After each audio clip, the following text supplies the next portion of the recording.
गणेशोत्सव आल्यामुळे धोकादायक रेल्वे पुलांचा मुद्दा पुन्हा चर्चेत आलाय। मुंबईत अजूनही 12 पूल धोकादायक असून पालिकेनं या पुलांची यादी जाहीर केली आहे। त्या पुलांवरून मिरवणूक नेताना गाणी वाजवून नाचू नका, रेंगाळू नका, पुलावरून उतरल्यानंतर उत्सवाचा आनंद घ्या असं आवाहन पालिका प्रशासनानं गणेश भक्तांना केलं।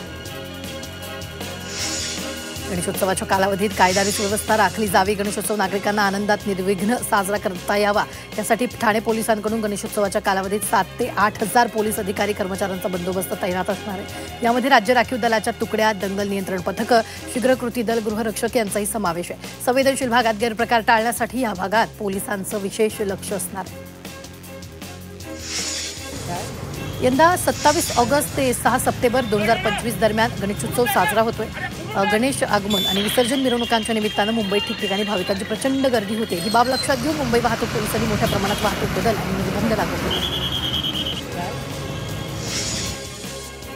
वसईत गणेशोत्सवात लेझर लाईटवर बंदी घालण्यात आली। गणेशोत्सव काळात मिरवणुकांमध्ये अनेकदा लेझर लाईट वापरली जाते। या लेझर लाईटमुळे डोळ्यांना इजा होण्याची शक्यता असते, त्यामुळे अशा लाईट मिरवणुकींमध्ये वापरू नये असं पोलिसांनी आवाहन केलंय। गणपतीच्या आगमनावेळी 2 मंडळाच्या पथकात लागलेल्या चुरशीचा शेवट हाणामारीनं झालाय। नवी मुंबईच्या सीबीडी सेक्टर 8 मध्ये रात्रीच्या सुमारास ही घटना घडली। या हाणामारीत रस्त्यालगतच्या काही दुकानांचे नुकसान झाल्याची माहिती आहे।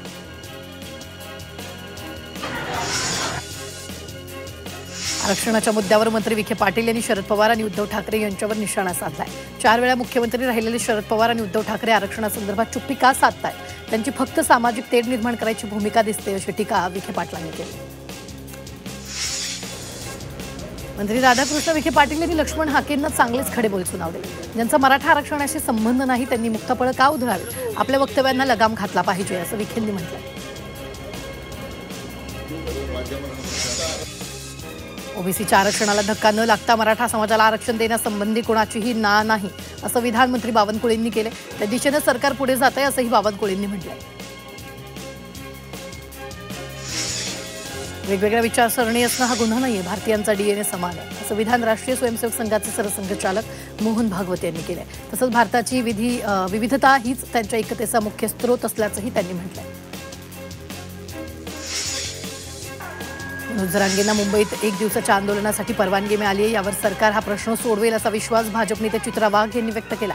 तर जरांगेंवर प्रतिक्रिया दिल्यानंतर 2 दिवसांपासून आपल्याला धमक्यांचे फोन येत असल्याचा आरोप चित्रा वाघ यांनी केला।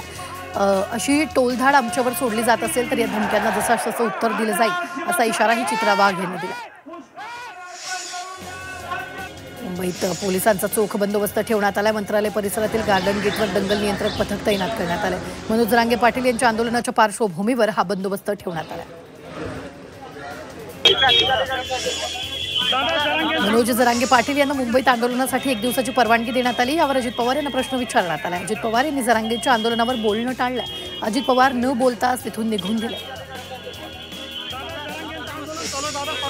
मनोज जरांगे पाटील यांच्या मुंबईतील आंदोलनावर नवनीत राणांनी भाष्य केलं। हिंदूच्या सणाला विघ्न नको, मनोज जरांगेंनी न्यायालयाच्या आदेशांचं पालन करावं असं विधान नवनीत राणांनी केलंय। मुंबई रेल्वे विकास कॉर्पोरेशनकडून विरार डहाणू चौपदरीकरणाचं काम सुरू आहे। आतापर्यंत प्रकल्पाचं 41% काम झालं असून 2027 पर्यंत हे काम पूर्ण करण्याचं उद्दिष्ट आहे। या नव्या मार्गिकेमुळे लोकलच्या 200हून अधिक फेऱ्या वाढणार आहेत। गणेशोत्सवामुळे मंगळवारी मुंबई कृषी उत्पन्न बाजार समितीत 1252 टन नारळाची आवक झाली। मात्र तरीही नारळाचे दर चढीच असल्याचं दिसून येत आहे। किरकोळ बाजारामध्येही 50 रुपयांच्या पुढे नारळ उपलब्ध होत आहे, तर नारळासोबत फळांनाही मागणी वाढली आहे।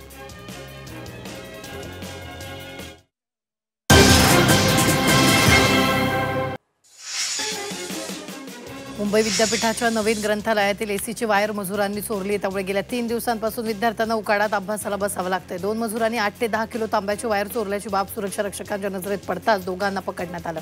त्यांना पोलिसांच्या ताब्यात देत तक्रार दाखल करण्यात आली।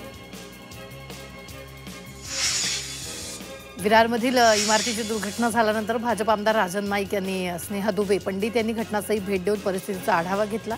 यावेळी बेघर नागरिकांसाठी सोय करण्याच्या सूचना त्यांनी प्रशासनाला दिल्या।